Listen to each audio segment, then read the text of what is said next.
Welcome to the True Health Podcast. I'm your host, Michelle Scarlett, board certified functional diagnostic nutrition practitioner, business owner, and the woman other high performing women call when they're burnt out, stuck in survival mode, and ready to get back their life. If you've been told by your doctor that everything looks normal, but you know something's off, if your energy is tanking, your focus is scattered, and your body feels like it's working against you, if you're craving more capacity to lead, to scale, to show up fully in your business and for your family, this is the podcast you've been looking for.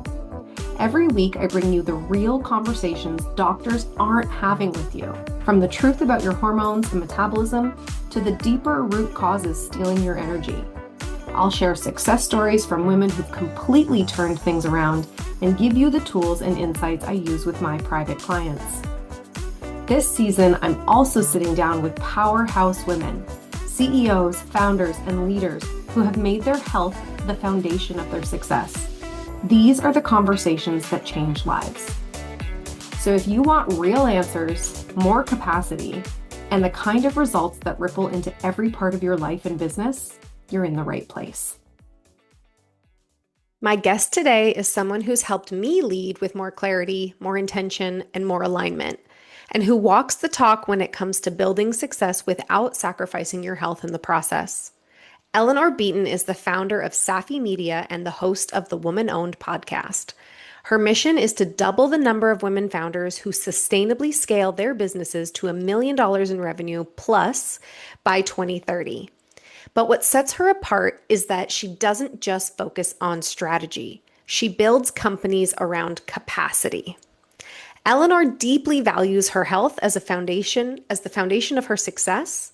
She makes space for silence, protects her energy like a CEO should, and embodies what it means to lead from a place of sovereignty, not survival. In today's episode, we talk about what it really takes to grow a business without burning out your brilliance. From boundaries to burnout, nourishment to nervous system, this is the conversation every woman building something big needs to hear. Eleanor, thank you so much for joining me today. I'm so excited to talk to you about not only your business success journey, but your health success journey and how it's impacted your business. So can you take us back to your early days, when you were just starting in the corporate world or in your business, and tell us about what your ambition looked like then and how you showed up?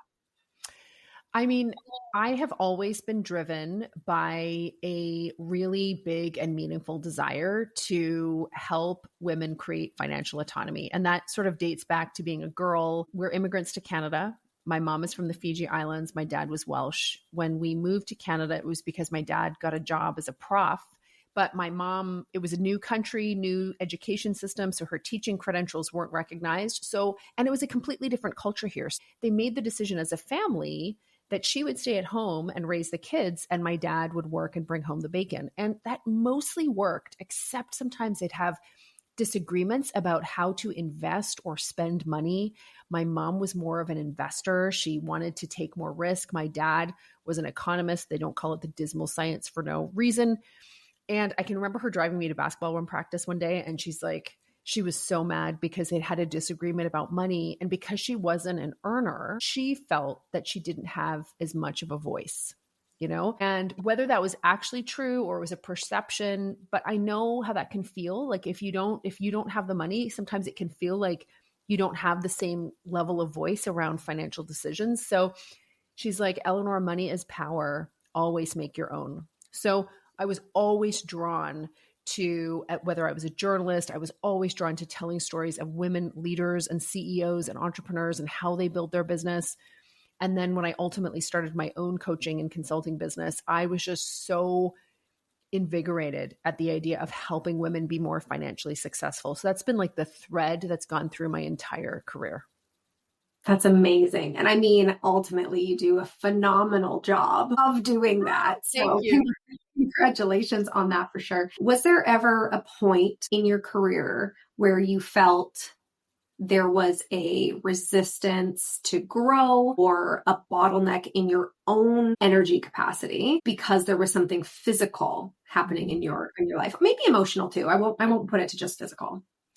Oh my gosh, so many. I am a type A person and a driver, and I actually have I'm fairly emotionally the same. So I just am quite steady as a person. I'm extremely emotive, and I talk with my hands. There's a lot of energy when I'm communicating. But the reality is that I'm relatively steady state when it comes to my emotion. And I don't mind working hard, and I have a lot of energy. So what can happen sometimes is that I don't listen to my body. So my body, if it needs to communicate with me, it's going to do so fairly dramatically, So for instance, and there's two typical ways. One, I get sick, or two, I lose my voice. Those two, have been really over and over and over and over, throughout my entire career.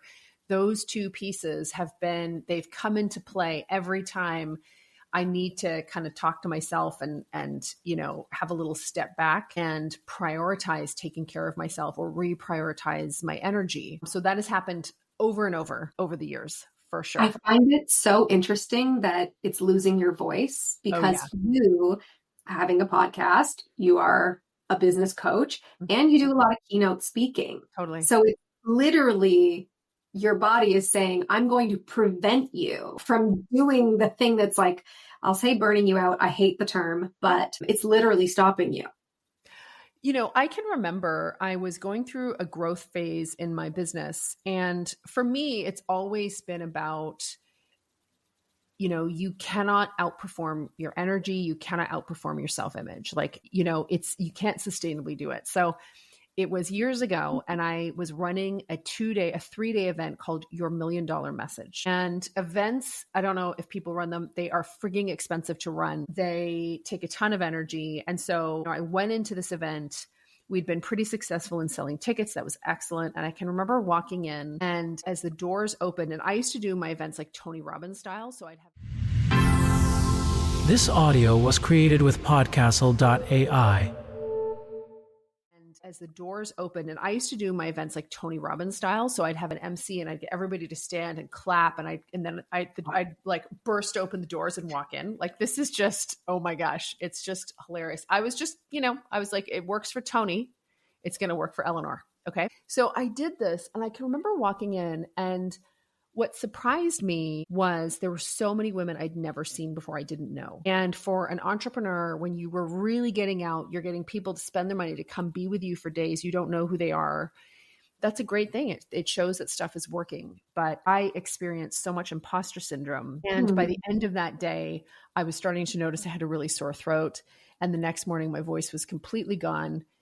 1/3 of the way into a 3-day event called Your $1 Million Message, and I couldn't speak. Wow. Yeah. So I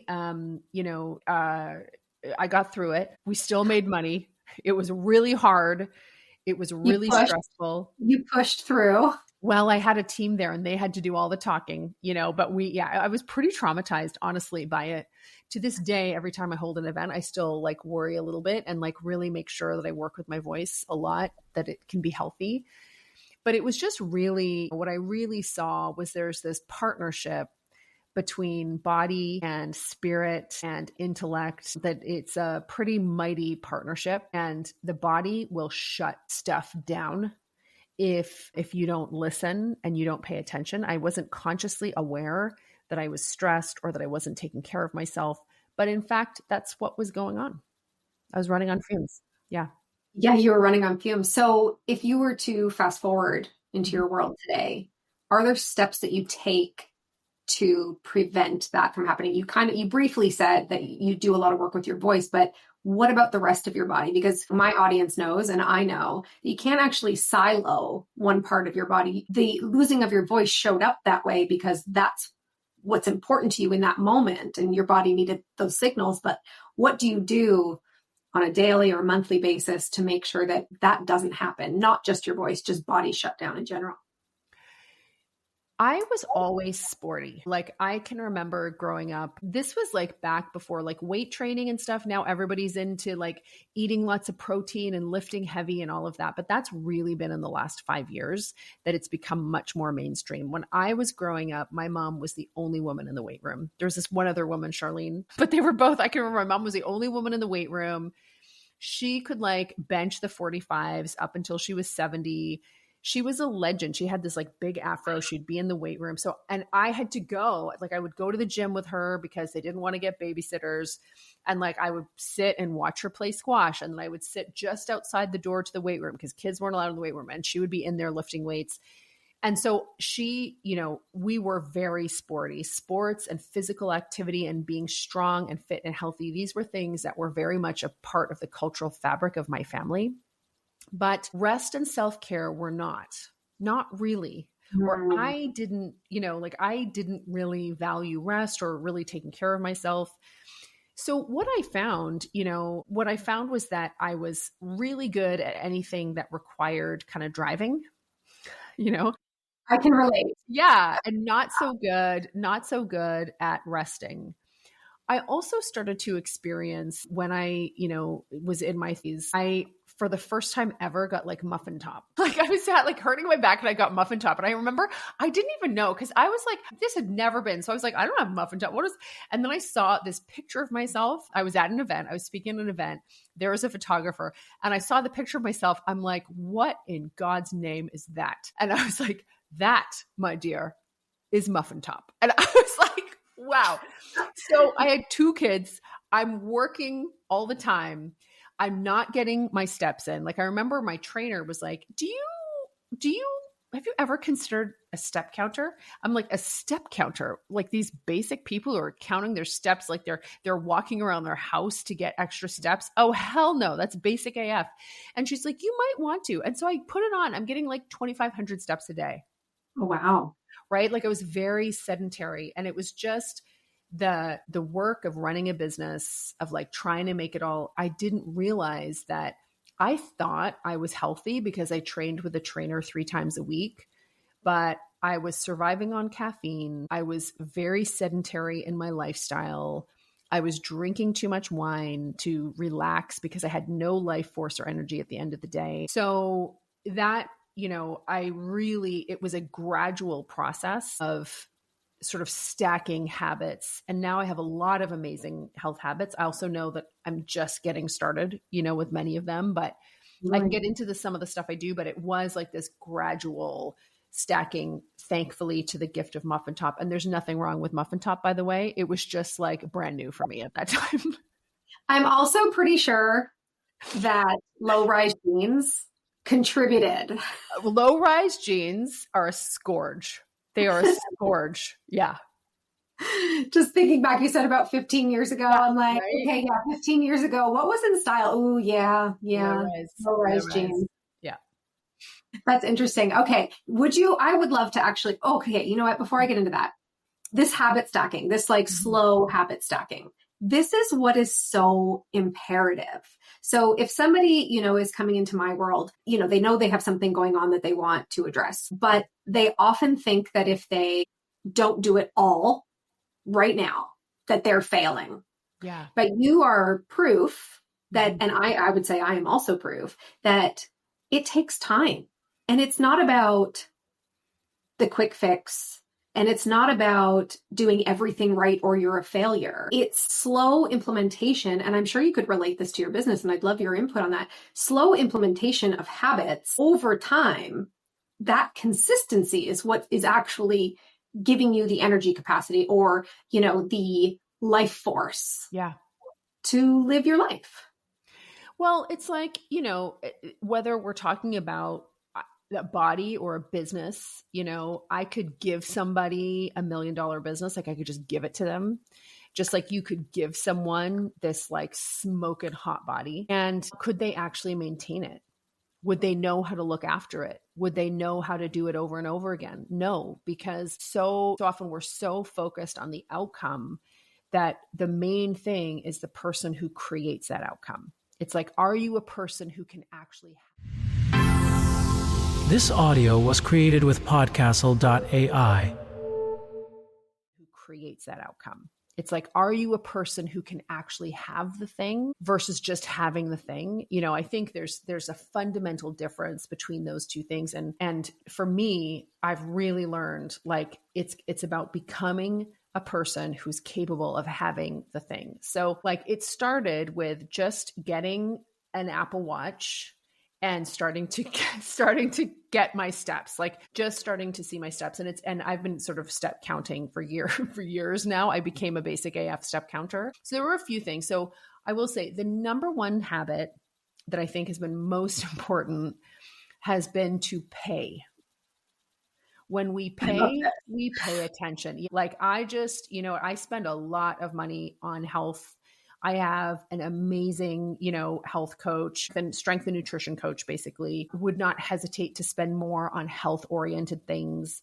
I have been working with her. Like I pay the money, And so what that does for me is I pay and I pay attention.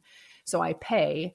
And then I always get to have, I have great workouts programmed for me that are in accordance with my goals. I have, that's how I learned about macros. So my sort of core fundamentals, my habit stacking was continuing to do weight training. And I've been doing weight training for over 20 years now, but really sort of taking it more seriously and lifting as heavy as I could. So I do that. So that's like a fundamental thing. And I love weight training. Like when I lift heavy weights, like really heavy weights, I'll like finish the set and I basically want to eat everybody in the gym for dinner. It's like this surge of like unstoppability, like don't even, you know what I mean? People might be like, what is wrong with that person? And I'm like, if you know that Xena warrior princess energy of being really strong AF, then if you know, you want to eat people too. No, just kidding. Just a quick pause, because if you're listening to this episode, you already know energy is your life force. It fuels your leadership, your relationships, your business, and yet most women are still running on fumes. It's exactly why I created the 2-minute energy reset, a quick, powerful nervous system reset you can do anytime, anywhere. No supplements, no screens, just you reconnecting with your body and reclaiming your energy.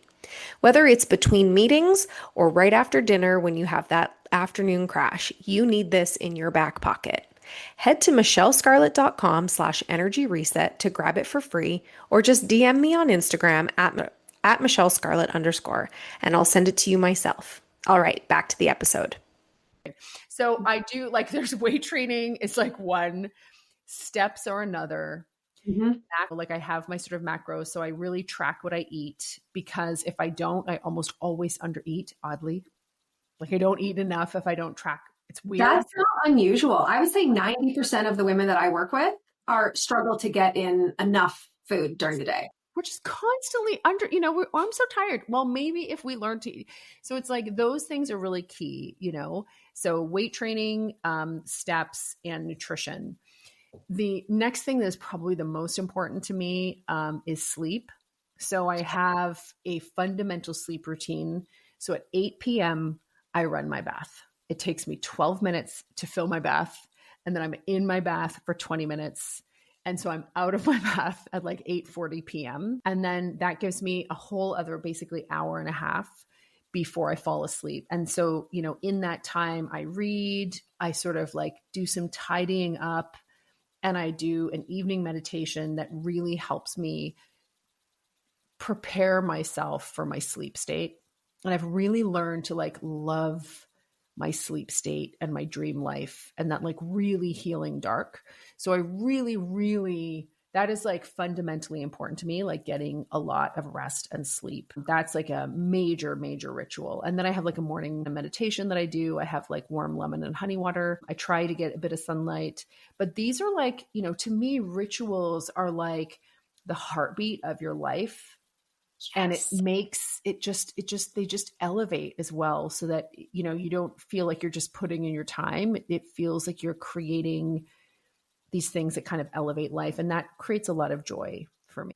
Absolutely. Oh, I almost felt your passion for your sleep state through the screen. Cause my goodness, like my sleep is so important to me that there is literally nothing but my son that stops me from my sleep routine, because I would say in my world, sleep comes before, in terms of importance, my activity level. Yeah. Activity level is very important. Yeah.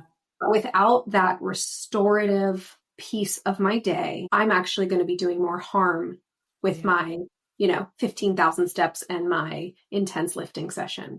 Yeah. So that sleep ritual is so, so important. And I think a piece that many women miss. Totally. I say restorative sleep because there's many women who get 7 hours of sleep, but it's actually not that great quality, because they either have something going on in their body that's preventing it. Because I don't know if you know this, but if you have a gut imbalance or if you have a hormone imbalance, and, women who are perimenopausal and postmenopausal will kind of understand this. If you have a hormone imbalance, those things don't stop because you're sleeping. And it is like a constant stressor on your body. And so, you're awake during the day and you're fine and you're pushing through life because you have to. But when your body is in a restful state, it's going to show up there too. And often it shows up by waking you up or not having a restful sleep, because your body can't actually rest. So I want to ask you, you have your sleep ritual. You have this glorious, so much. you have this glorious night's sleep that you, like, when you wake up in the morning, you look forward to your sleep ritual, right? When you wake up, you do your meditation, you have your honey and lemon water, which sounds amazing. How does that set you up for your work day? And how does that impact your work day? What if you miss these routines? What does your work day look like? Well, find that, so one of the things that I've struggled with is being all or nothing.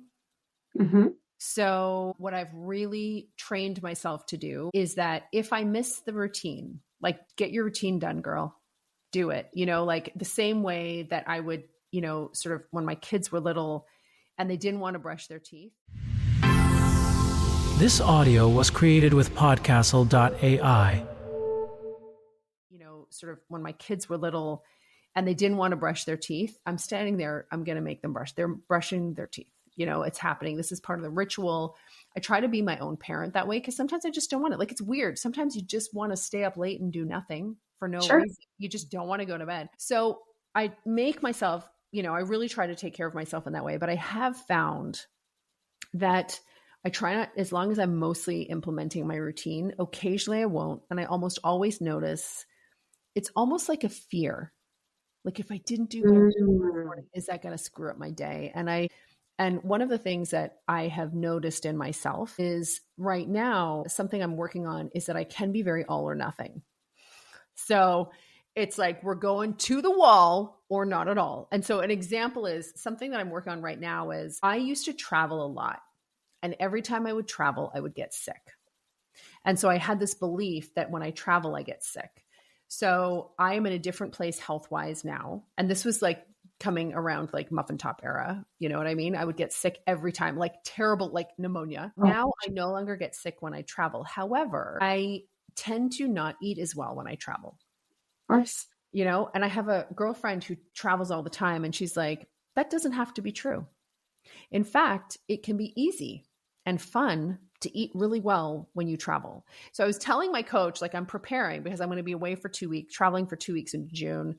I'm talking to my coach about it. And I'm like, I just sometimes I just kind of eat whatever I want and order whatever I want on the room service menu. And she's like, oh, that sounds like an all or nothing mentality. I was like, oh yeah, that's right. There it is. So, right there it is. And so it's really about, for me, one thing I'm working on is trying to, even when I get out of my consistent routine, how can I not be all or nothing about that? How can I bring a bit more of a mature outlook to what I'm doing, trusting that most of the time I stick to my routine. But if my routine shifts slightly, am I going to be the kind of person that allows that to ruin my day, to, just no. Good for you. Good for you. That's not an easy mindset to talk your way out of. No. I would say I literally have a saying that I have said for 15 years that is, how you do one thing is how you do all things. Yes. And I live by that. right? So I very much relate to your sort of all or nothing. Yeah. And I think that in my own health journey, I've had to do that similar coaching, like, okay, well, like maybe, 40 grams of protein is not available in this meal today. Is it going to kill me? No, it's fine for today.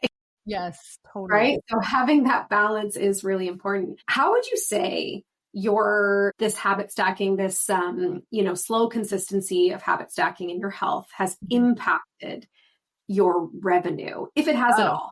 100%. It totally has, in a couple of different ways. So it's like,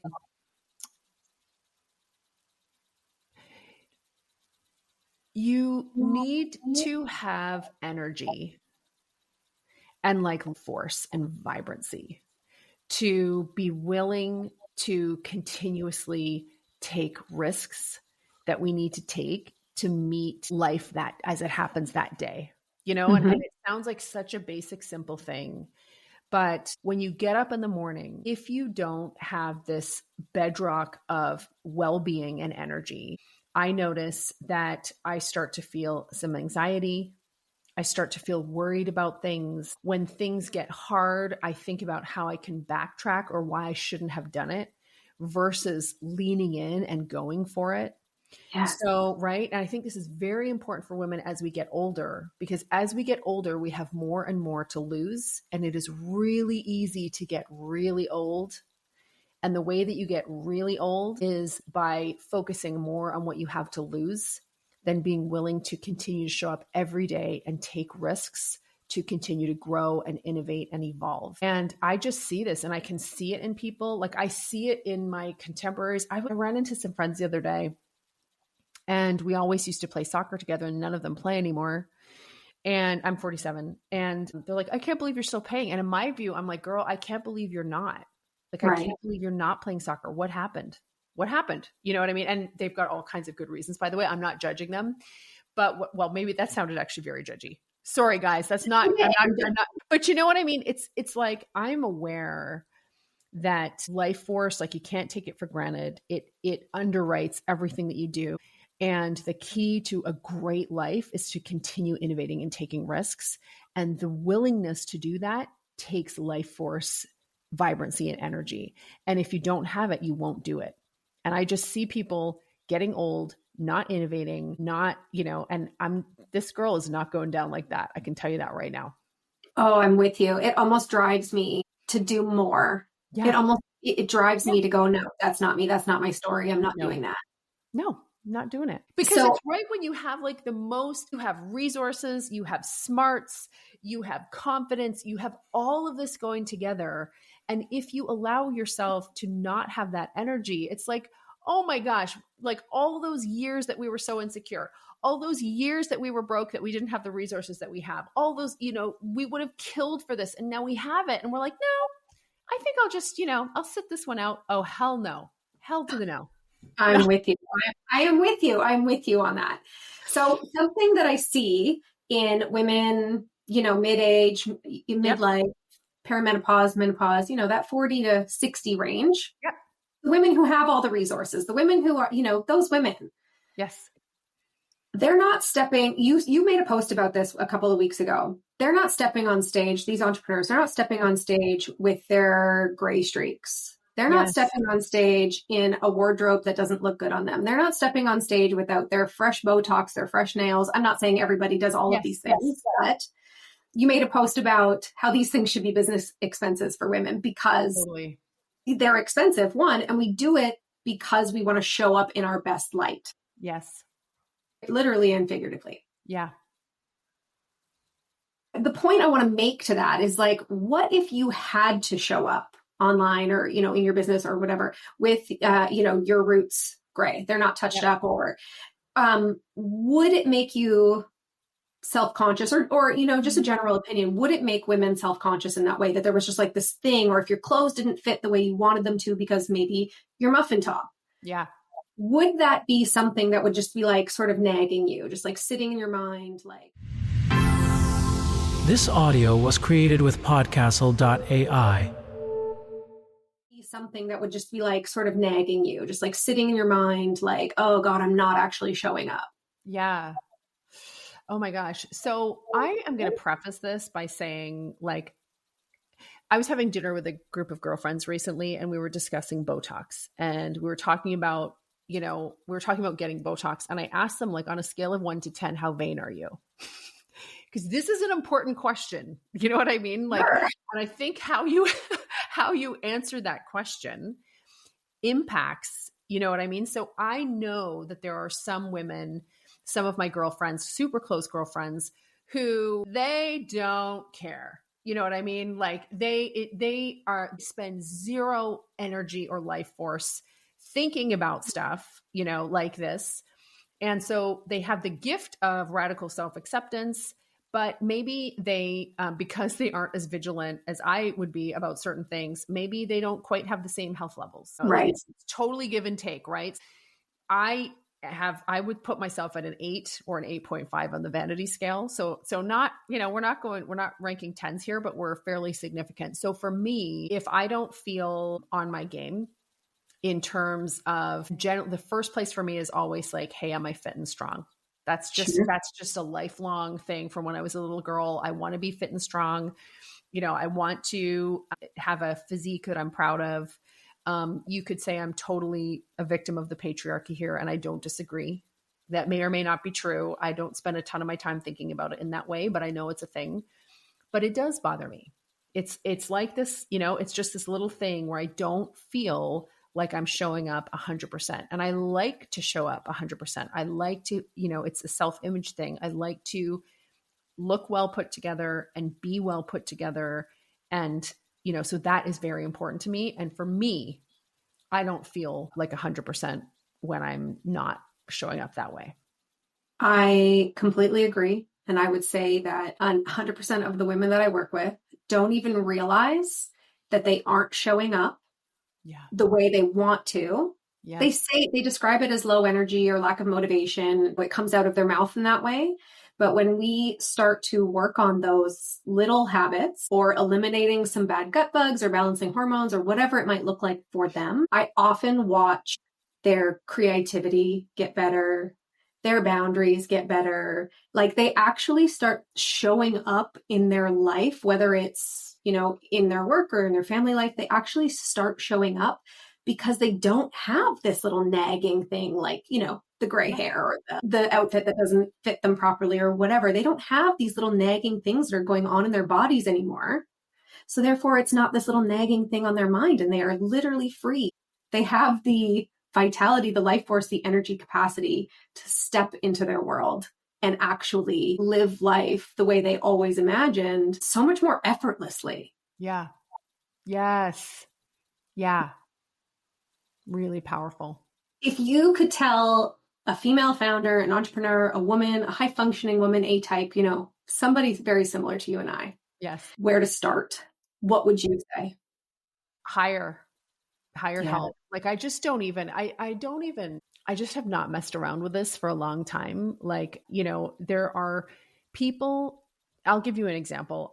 Sometimes I'll go into the gym and I'll see people that I know and they're in their 40s and they're trying to get in shape and they're on the treadmill, sweating away, doing what is probably zone 3 or zone 4 cardio for like 40 minutes. I'm like, girl, stop right now. Like that is not, and I used to be that. Like I used to really love these like high intensity workouts, not realizing how counterproductive they were, like how much they were wearing me out and draining me.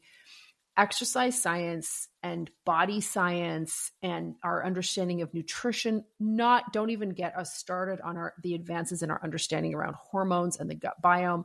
There's such massive advancements. And unless you're kind of working with somebody who understands this stuff, you're in the Stone Ages. Like you were literally in the Stone Ages. There have been massive advancements. Like it's interesting. I'm a director of the business school at our local university, and it's one of the professional, faculties. The other professional faculty is kinesiology, and kinesiology is one of the most oversubscribed study. Like everybody wants to get in on kinesiology because there's so much advancement there. Like we understand how vital and important health is. Yes. All of which is to say, it kills me when really smart women cheap out on their health. They don't get help. They try to do it all themselves. They are following a program. It's like, hey, the 1950s called. They want their diet and exercise plan back. Because girl, like you're in the Stone Ages. And this sounds like I'm being very provocative about this, but I'm just like, spend the money. Your health, your well-being is your most important asset. Why are you cheaping out? Don't do that. So that to me, yeah, of course, like get your steps and all of that. But you know what? Who are you going to report to that you're not doing it? Right. Like I'm not showing, you know what I mean? I have to report every week what I'm doing and what I'm not doing, you know? Yeah. And I like, you pay to pay attention. So I say, hire help, stop trying to figure it out on your own. Let's do this. Accountability is everything in that world. And knowledge and in education. Like I have learned, I did not know how to feed myself properly. There was so much I didn't understand about health. It took me literally 18 months to learn how to eat properly. Oddly, like I was so undernourished. Yeah. Thank you so much for joining me today. It's awesome to be here. Where can people find you? They should connect with me on Instagram or LinkedIn at Eleanor Beaton, or you can check out safimedia.co. Thank you so much. Thanks. If this conversation stirred something up in you, if you feel even a little more clear, more curious, or more inspired, share it. Send it to a friend who's been quietly wondering if the way she feels is just how it is now, and tag me on Instagram or LinkedIn at MichelleScarlett_. I truly love hearing what lands for you. And if something came up during this episode, a question, a symptom, a story, email me directly at michelle@michellescarlett.com. I personally read every message and I'll help you get clear on what you're dealing with and what to do next. You don't have to settle. You don't have to figure it out alone. This is your space to take your health, your life, and your success back into your hands.